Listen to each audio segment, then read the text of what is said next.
In this video, I'm going to show you how you can easily change featured photos in Photos widget on an iPhone or iPad. Be sure to watch the video to the very end so you don't make any mistakes.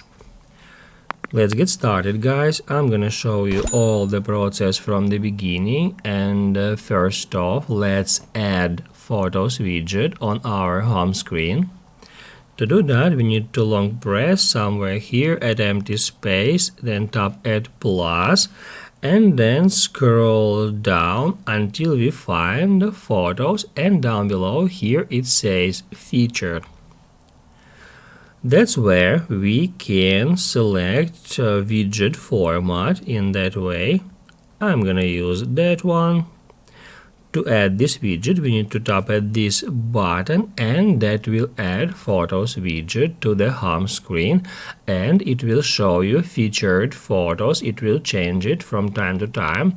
However, it will select photos by their own. So if you would like to see here some specific photos, you need to customize that widget. First off, guys, if we tap on it, we'll be able to configure that widget. By default, it shows photos from favorites. If we tap at favorites, we'll be able to select one of two smart albums. We can, let's say, select portrait. It will select some portraits from our camera roll. Also, in here, we can select any other album from our camera roll. Let's say here I got girls. It will select a random photo from that album. However, if you would like to show here some specific photos, you need first off to head over to Photos app.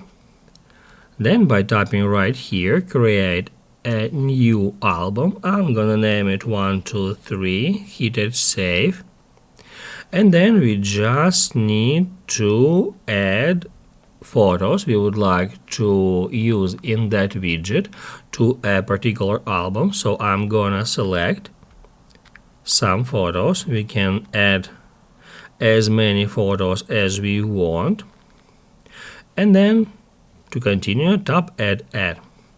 Okay, guys, we have just created that album with 3 photos inside. And now if we head over to Photos widget, we can select Edit widget, and then we can select the album we have just created, and see what happened. Now it takes photos from the particular album. If this video was helpful for you, don't forget to hit the like button.